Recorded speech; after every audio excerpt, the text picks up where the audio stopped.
মই এতিয়া মই লাখপতি বাইদেউহঁতক লগ পাইছোঁ আৰু লাখপতি বাইদেউহঁতে এই লাখপতিৰ বিষয়ে দুষাৰমান ক'ম বুলি কৈছে কি ভাবিছে আপোনালোকে কওকচোন বাৰু। আমি ভাবিছোঁ আমি হেমন্ত বিশ্ব শৰ্মাৰ মমাক আমি মানে আমাৰ লাখপতি 10,000 টকাটো মানে অতি সোনকালে আমি দিবলৈ অনুৰোধ কৰিছোঁ ন কৰিছোঁ। আৰু ইমান কষ্ট হৈছে হয় নাই? কষ্ট হৈছে আমাৰ খেতি কৰা মানুহ আমি খেতি কৰিব লাগিব। এতিয়াতো আমি খেতি কৰিবলৈ পালে 10,000টো ভাল পাওঁ আৰু প্ৰত্যেকে কি ভাবিছে কওক আপুনি কওক আপুনি আপোনাক ভাই কি মামা যে লাখপতি পইচা লাগিব নাই? লাগিব আপুনি মামাক এতিয়া কি বুলি ক'ব? মামা কি বুলি কওঁ সোনকালে দিয়ক বুলি ক'ব লাগিব। কৈছোঁ মানে 10,000 টকাটো অতি সোনকালে দিব লাগে আকৌ এইফালে কৈ দিয়া কৈ দিয়া কি বুলি কয় মামাক আৰু কৈছোঁ 10,000 টকাটো দিব লাগে আৰু সোনকালে দিম বুলি চতুৱাই আছে মামাই। পাম বুলি আশা কৰি আছোঁ সোনকালে যে মামাই দিব লাগে আৰু টকাটো নোপোৱা কিমান দিন হ'ল বাৰু এতিয়ালৈকে? বহুত দিনেই হ'ল আৰু ইটো সিটো কৰি থাকোঁতে ঢেৰ টকা পইচা গৈছে। প্ৰথমতে কি কৰিছিলে?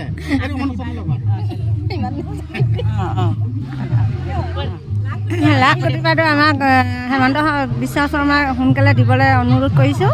এতিয়া তাৰমানে খেতি দিন পাইছেহি সোনকালে অতি পলমে সোমোৱাই দিলে ভাল পাওঁ। এতিয়া বিধানসভাত এতিয়া পাবলৈ হ'ল হয় নাই? পঞ্চায়তৰ ভোটত আমি মামাকে জিকাইছোঁ নহয় নাই পঞ্চায়ত হয় নাই?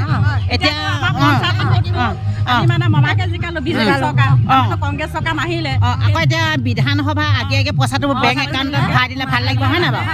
আৰু সকলো মহিলাখিনিয়ে আমি গোট হৈ আছোঁ হয় নাই বাৰু? যদি আমাক পইচাটো যদি 10,000 বেংক একাউণ্টত ভৰাই নিদিয়ে আমি বিধানসভাত ভোটটো মামাক নিদিব পাৰোঁ ন? আমি গৌৰৱ গগৈক দি জিকাই দিম সেয়া কৈছে। এতিয়া গৌৰৱ গগৈটো এতিয়া ন হয় নাই বাৰু? গগৈও খেলিব হয় নাই? যদি মামাই এনে খেলিম বুলি গৌৰৱ গগৈকে জিকাই দিব হয় নাই বাৰু? যদি মামাই আমাক যদি বিধানসভাৰ আগত 10,000 টকাটো দি দিয়ে আমি এতিয়া মামাকে ভোটটো দি জিকাই দিম। নহ'লে কিন্তু মামাক নিদিওঁ আমি গৌৰৱ গগৈক ভোট দি আমি জয়যুক্ত কৰি দিম। হয় নে? সেইটোৱে ক'লেই নহয় এতিয়া মামাই শুনিলেই নহয়। এই বাইদেউহঁতে সেই একেটাকে কৈছে অতদিন হ'ল এবছৰ দুবছৰকৈ 4 বছৰ হ'ল আজিলৈকে পইচাটো দিয়া নাই। সকলো মহিলাবোৰে একে কৈছে মুঠতে বেংক একাউণ্টত বিধানসভা আগে যদি বেংক একাউণ্টত পইচাটো ভৰাই নিদিয়ে মামাক নিজিকাম কৈছে। গৌৰৱ গগৈকে জিকাম বুলি কৈছে আৰু গৌৰৱ গগৈ জিকাম বুলি ক'লে মই নিজকে বুলি ক'ব নোৱাৰো নহয় হয় নাই? এতিয়া পইচাটো দিব লাগে। ইমান দিন এবছৰ দুবছৰ 4-5 বছৰ হ'ল আজিলৈকে ইমান দিন হ'ল পইচাটো দিয়া নাই হয় নাই বাৰু? আৰু এতিয়া আমি একতা হৈ আছোঁ হয় নাই বাৰু? আমি 10,000 দিব বুলি আমি মানে হেৰি পঞ্চায়তৰ ভোটটো আমি বিজেপিক দি পিনে জিকাই দিলোঁ। এতিয়া যদি আমাৰ 26 চনত বিধানসভাটোক আমাৰ 10,000 টকা নিদিয়ে কেইমাহ আছে 6 মাহ আছে। তেতিয়া কিন্তু 6 মাহৰ আগত যদি আমি 10,000 টকা নাপাওঁ তেতিয়া আমি মামাক ভোটটো নিদিব পাৰোঁ। আৰু ইমানখিনি কৰা আছে আমাক ক'ব বৃক্ষৰোপণ কৰিব লাগে ফটো পঠিয়াব লাগে হয় নাই? ইমানখিনি কৰা আছে হয় নাই? ইমানখিনি কৰিব নালাগে হয় নাই বাৰু? পইচাটো দিম বুলি ক'লে দিব লাগে মামাই নিদিওঁ বুলি ক'লে দিব লাগে ন? মানে আমাৰ বহুত 5,000 টকা ওপৰ গ'ল আধাটো গ'লগে আকৌ সেইটো কেতিয়াকে দিব? সেইটোহে হয় নাই বাৰু? সেইটো কাৰণে মানে মামাক অনুৰোধ কৰিছোঁ আৰু এতিয়া বিধানসভাৰ আগত মানে 10,000 টকাটো প্ৰতি পাছবুকতে উঠিব লাগে। এতিয়া আপুনি কি ভাবে আপুনি কৈ দিয়কচোন 10,000 পইচাটো লাখপতি পইচাটো লাগে নালাগে? লাগে দেখা নাই খুজনীয়া খুজি আহিছোঁ দেই ভাইটি মোক খাবলৈ নাই মই খুজি মাগি টোপুলি পাই আছোঁ লৈ আহিছোঁ দেই বেয়া চা নাপাব। আপোনাৰ মোৰ নাম শ্ৰীমতী নিৰমলা সোণোৱাল।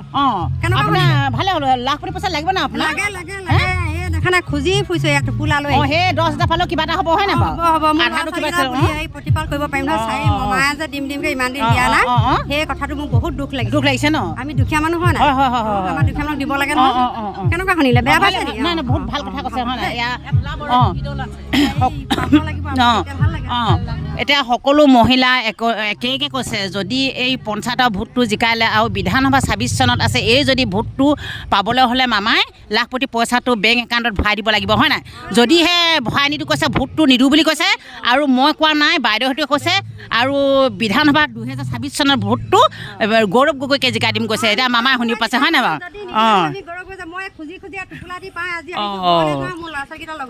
হয় নি? হয় হ'ব হয় নাই?